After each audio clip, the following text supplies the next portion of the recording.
আমাদের শহীদ রাষ্ট্রপতি জিয়াউর রহমান, যাকে বাংলাদেশের মানুষ ভালোবেসে নাম দিয়েছেন বাংলার রাখাল রাজা।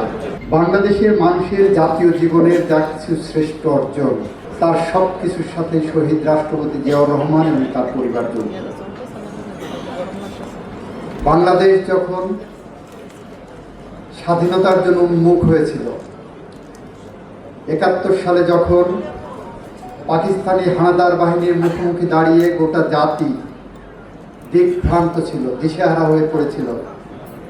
রাজনৈতিক নেতৃত্ব তারা জানে পাকিস্তান সেনাবাহিনী রাতে ক্র্যাকডাউন করবে, ঠিক তখন সে দেশের রাজনৈতিক নেতা নিজের বাড়িতে ৩২ নম্বরের বাড়িতে বসেছিলেন। এটা পৃথিবীর কোনো স্বাধীনতার ইতিহাসের কোনো রাজনৈতিক নেতা এভাবে নিজের বাড়িতে বসে থেকে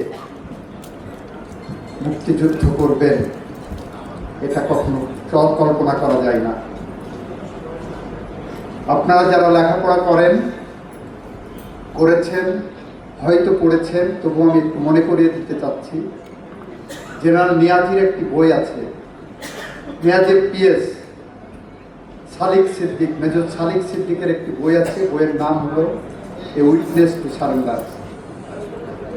সেই বইয়ে দেখবেন একটা জায়গা লেখা আছে কিভাবে তৎকালীন বাংলাদেশের স্বাধীনতাপন্থী মানুষের নেতা বারবার পাকিস্তান জেনারেলদের কাছে যে তাকে গ্রেপ্তার করার জন্য অনুরোধ করেছিলেন। তাদের ধারণা ছিল রাজনৈতিক নেতৃত্ব হিসেবে তাকে যদি গ্রেপ্তার করা হয় তাহলে হয়তো দেশের স্বাধীনতাকামী মানুষ থেমে যাবে। সেই ধারণা থেকে ৭১-এর ২৫শে মার্চে ৩২ নম্বরের রাজনৈতিক নেতৃত্ব অপেক্ষা করছিলেন,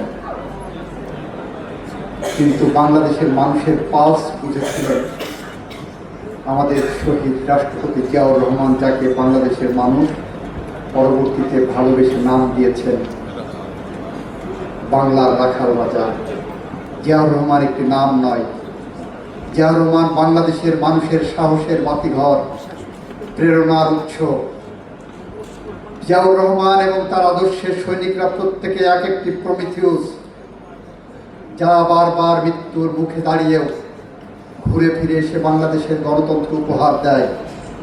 তার প্রমাণ জিয়াউর রহমানের সুযোগ্য স্ত্রী বেগম খালেদা জিয়া, যিনি ছিলেন জিয়াউর রহমানের প্রেরণার অন্যতম উৎস, আলোর বাতিঘর।